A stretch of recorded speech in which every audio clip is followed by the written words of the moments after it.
சில மாணவர்கள் வருவாங்க, பேசுவாங்க, எதையாவது சொல்லுவாங்க. ஆனால் அதையெல்லாம் நான் என்ன செஞ்சது கிடையாது, பொருட்படுத்தியது கிடையாது. அப்படி வந்த மாணவர்களையும் திசை திருப்பியது உண்டு. இது எதற்காக சொல்லுகிறேன் என்றால், வெளியிலிருந்து பார்ப்பதற்கு எங்களுக்குள் ஏதோ பெரிய பிரிவினைகள் இருப்பது போல சொல்லுவார்கள். ஆனால் உள்ளத்தின் ஆழத்தில் இருந்து சொல்லுகிறேன், வெளியே இருக்கலாம், ஆனால் என்ன கிடையாது, உள்ளத்தில் இருந்தது கிடையாது. அந்த ஆசிரியர்களுக்கும் தெரியும், மாணவர்களுக்கும் தெரியும். ஆகவே நம்மிடத்தில் எப்பொழுது பிளவு ஏற்படுகிறதோ அப்பொழுது அழிவு ஏற்படுகிறது. அதையெல்லாம் மறக்க வேண்டும். நம்முடைய நோக்கம் எப்படி இருக்க வேண்டும், ஒன்றாகத்தான் இருக்க வேண்டும். அடுத்ததாக என்னுடைய மாணவர்களை பற்றி பெருமையாக சொல்ல வேண்டும் என்றால், இப்போல்லாம் அசனம் இப்போ நடக்கல, 5 வருஷமாக முன்னாடி நடந்தது. அதற்கு காரணமே யார்? 11th C 12th C மாணவர்கள்.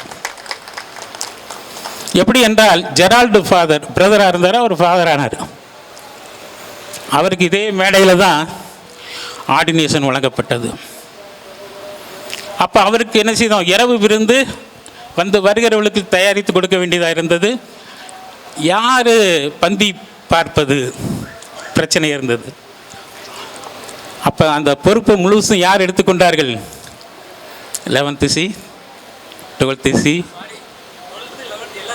இல்லை அது மெயினாக சொல், ஏன்னா குற்றப்படுத்தினது அதனால சொன்னேன். அந்த அடிப்படையில் மெஜாரிட்டி அவங்க. ஆனால் எல்லா மாணவர்களும் பங்கேற்றாங்க. ட்ரில் சாரு நானும் தான் அதுக்கு எனது முழு இன்சார்ஜ். இப்படி பள்ளிக்கூடத்தினுடைய எந்த நிகழ்வுகள் நடந்தாலும் யார் மீது குற்றம் சாட்டப்பட்டார்களோ அவர்கள் தான் முன்னின்று செய்வார்கள். தந்தை பர்னபாஸ் காலத்தில் எனக்கு பெரிய ஒரு கரும்புள்ளி இருந்தது. ஆனால் அவர் போவதற்குள்ளாகவே சொல்லிவிட்டார், எப்போ உண்மையில் ரொம்ப தப்பாக நினச்சிருந்தேன், ஆனால் உங்கள் பிள்ளைங்க நல்ல பிள்ளைங்க அப்படிம்பாங்க. ஏன்னா அது காரணம் வெடி அந்தளவுக்கு வெடிக்கும். நான் சொன்னாலும் கேட்க மாட்டான், யார் சொன்னாலும் கேட்க மாட்டான்.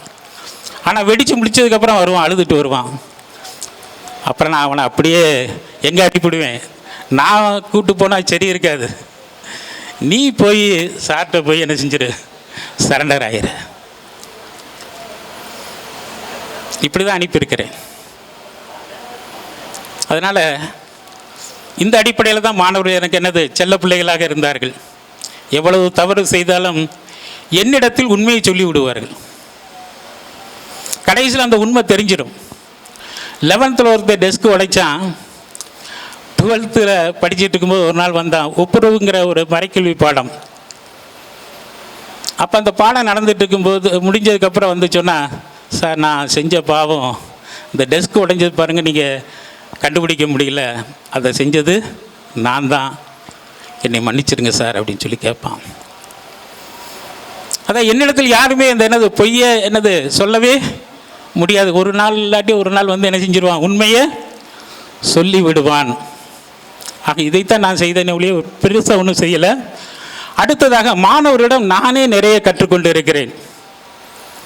சில நேரங்களிலே பொறுப்பாசிரியராக இருந்த சொர்ணம் சார் அவர்களால் நாடகம் நடத்த முடியாது. அந்த நேரத்தில் எனக்கு அந்த பொறுப்பு வரும்.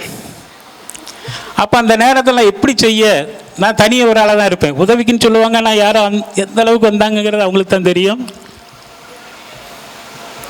அப்போ ஒரு சிச்சுவேஷனில் என்ன வருதுன்னு கேட்டிங்கன்னா, வெறும் மியூசிக் மட்டும் இருக்குது, ஆனால் அதில் எப்படி ஆக்ட் பண்ணங்கிறது எனக்கு தெரியல. இதே மேடையில் தான் ஒத்திகை பண்ணி பார்த்துக்கிட்டே இருந்தோம். அப்போ அந்த ஒத்திகை பார்த்த மாணவர்கள் என்ன செய்ய ஆரம்பித்தாங்க, ஒரு சின்ன டான்ஸ் ஆடினாங்க. ஆனால் எனக்கு பார்க்க அது கரெக்டாக இருந்த மாதிரி இருந்துச்சு. கடைசியில் பார்த்தா நாடகத்தில் தான் ஹிட் ஆச்சு. இல்லைன்னா அது வெறும் கேப் மியூசிக் விட்டுருந்தால் ஏதோ ஒரு மாதிரி ஆகியிருந்திருக்கும். இது எதற்காக சொல்லுகிறேன் என்றால், அப்படி எந்த ஆசிரியர்கள் பொறுப்பாசிரியர்களோ அவர்கள் இல்லாத நேரத்தில் நான் நடத்திய ஒரு 2 நாடகங்கள் ரொம்ப ஹிட்டானது. ஒன்று திருவள்ளுவர் நாடகம், 3 ஸ்டேஜு. அடுத்து இன்னொன்று ரோபா மருமகள். இந்த 2ம் சிறப்பான ஒரு பாராட்டுதலை பெற்றது. ஆனால் அது முழுக்க முழுக்க எனக்கு டைரக்ஷன் சொல்லி கொடுத்ததெல்லாம் யார்? பையங்க தான். அது மாதிரி ஒரு 9th B மாணவன் ஒருத்தன் ஒரு நாடகம் எழுதி கொண்டு வந்திருந்தான், கிணற்றை காணவில்லை. இது வருடங்கள் ரொம்ப இருக்கும். தற்செயலாக ஒரு நாள் சாப்பிட்டுட்டு இருக்கும்போது டிவி பார்த்துட்டு இருந்தேன், நகைச்சுவை பகுதியை. அப்போ இந்த நாடகம், இந்த சினிமா ஓடிட்டு இருந்துச்சு. எனக்கு ஆச்சரியமாக இருந்துச்சு. ஆனால் அது முதலிலே அரங்கேறிய இடம் எங்கே தெரியுமா? அந்த மேடையில், அந்த மாடியில் தான். அதை நடித்து காட்டியவர்கள், அவனுங்களுக்கு நான் பாடம் எடுக்கலை, ஆனால் எல்லாம் என்கிட்ட வந்து கொண்டு வந்து காட்டுவாங்க. சார் இது எப்படி, இதை எப்படி செய்யலாம் அப்படின்னு கேட்பாங்க. இப்போ இது எதுக்காக சொல்கிறேன்னா, நம்மளோட பிள்ளைகளிடத்தில் நிறைய திறமைகள் இருக்கிறது. அதை என்ன செய்யணும்? நம்ம தான் பயன்படுத்தும் போது நல்ல நிலையில் இருப்பார்கள். அடுத்ததாக, இந்த இடத்தில் நான் இருப்பேன் என்று நினைத்து கூட பார்க்கவில்லை. ஒரு சின்ன ஆக்சிடெண்ட்டு வியாழக்கிழமை, அதனால் ஒன்றும் செய்யலை அது. ஆனால் மனதை பாதித்தது, ஓய்வு தேவைப்பட்டது. நேற்று கூட எனக்கு இங்கே வருவதற்கான சூழ்நிலையே, இப்போ என்னை வந்து பார்க்க வந்தாங்க, அதுக்காக தான் பார்க்க வந்தாங்க. சார் எப்படி இருக்காங்கன்னு பார்க்கணுட்டு வந்தாங்க. ஒன்றும் இல்லைப்பா, நல்லா தான் இருக்கிறேன் அப்படின்னு. நீங்கள் வரலைன்னா உங்களை தூக்கிட்டே எங்கே வந்துடும், ஸ்டேஜுக்கு வந்துடும். நாளைக்கு கண்டிப்பாக நீங்கள் எங்கே வந்துடணும், இங்கே வரணும்னு சொன்னாங்க. அதனால தான் நேற்று வர முடியவில்லை, இன்று வந்திருக்கிறேன். இப்போ அடுத்ததாக ஒன்று சொல்லி முடிக்க விரும்புகிறேன். நான் கேட்டேன், எப்பா எங்களுக்கு எதுக்குப்பா இவ்வளோ பெரிய பாராட்டுக்கள்? ஏன்னா அவங்க சொன்ன ஒவ்வொரு விஷயத்தெல்லாம் பார்க்கும்போது இது வேண்டாம், அது வேண்டாம், அது வேண்டான்னு தான் சொல்லிகிட்டு இருந்தேன். அப்போ இந்த அன்பை வெளிப்படுத்துறது வேறு வழியே இல்லை, இதுதான். அந்த அன்பை வெளிப்படுத்தியிருக்கிறாங்க. கடைசி 2 வருடங்களிலே மாணவரிடம் கிடைக்காத அன்பு இந்த மாணவரிடம் இன்றைக்கு பெற்றிருக்கிறேன். நேற்று என்னை வந்து சந்தித்தார்களே, அப்போதே பெற்றுவிட்டேன். அதை இந்த நேரத்திலே அனுபவித்து கொண்டிருக்கிறேன். ஆகவே இந்த மாணவர்களை நெஞ்சார பாராட்டுகிறேன். தொடரட்டும் உங்களுடைய பணி, நல்ல காரியங்களில் இணைந்து செயல்படுங்கள்.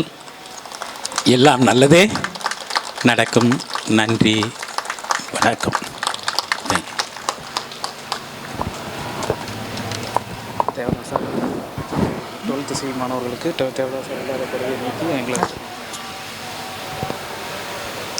அடுத்ததாக, ஒவ்வொரு பள்ளி மாணவர்களுக்கும் ஒரு இறுக்கமான ஒரு மனநிலை கண்டிப்பாக இருக்கும். அது அதிகமாக எப்போ இருக்குன்னா, ஒன்று 10th ஃபைனல் எக்ஸாம், அப்படி இல்லைன்னா 12th ஃபைனல் எக்ஸாமில் தான் அதிகமாக இருக்கும். ஆனால் எங்களுக்கு அப்படி ஒரு இக்கட்டான ஒரு சூழ்நிலை வந்து 12th ஸ்டார்டிங்லேயே வந்துடுச்சு. ஒரு மிகப்பெரிய இழப்பு எங்களுடைய தேவதாஸ் சார். அவங்கள எங்களால் இப்போ வரைக்கும் கூட மறக்கவே முடியாது. அவங்கள நினச்சாலே ஒரு மாதிரி வரும். ஏன்னா எங்களோட அந்தளவுக்கு மிங்கிளாகி அவங்க ஒரு ஸ்டூடெண்ட்டாக டீச்சரானே யாராலையும் கண்டுபிடிக்க முடியாது. ஏன்னா எங்களோடய எப்பவும் இருப்பாங்க. அவங்க ஸ்டேஜில் எங்களுக்கு 11th C கிளாஸ் எடுக்கும்போது கூட சொல்லுவாங்க, ஏண்டா டேய், திருவனந்தபுரத்தில் போய் ஆப்ரேஷன் பண்ணிட்டு வந்திருக்கேன், ஒரு தடவை தான் ஹெட்டை ஓப்பன் பண்ணணும்னு சொல்லுவாங்க, அதுக்கப்புறம் ஓப்பன் பண்ணால் அவ்வளோதான் அப்படின்னு எங்கிட்டே சொல்லியிருக்கிறாங்க. அதுக்கப்புறம் நாங்கள் 12th போயிட்டுருக்கு, கிளாஸ் ரன்னிங்கில் இருக்கும்போதே எங்களை அவ்வளோ மோட்டிவேட் பண்ணி கொண்டு போயிட்டு இருக்கும்போது திடீர்னு சார் வந்து உடம்பு முடியல அப்படின்னு சொல்லிட்டு அப்போலோ ஹாஸ்பிட்டலில் அட்மிட் பண்ணாங்க. எங்களுக்கு ஒவ்வொரு நாளும் நாங்கள் காத்துக்கிட்டே இருப்போம், இந்த 2 நாளில் டிஸ்சார்ஜ் ஆயிடுவாங்க, இன்னும் ஒரு வாரத்தில் டிஸ்சார்ஜ் ஆயிடுவாங்க, இல்லை இன்னொரு 3 நாளில் டிஸ்சார்ஜ் ஆயிடுவாங்கன்ட்டு. கடைசி வரைக்கும் எங்களுக்கு அவங்க கிடைக்கவே இல்லை. மாணவர்கள் அத்தனை பேரும் கிளாஸ் ரூமில் உட்காந்து அந்த அக்டோபர் 13ஆம் தேதி 2003 வருஷம் அப்படி அழுதுகிட்டு இருந்தோம். அப்படி ஒரு இறுக்கமான சூழ்நிலை. நம்மளுக்கு இனி யார் 12th முடிஞ்சு 12th நம்ம அவ்வளோதான்.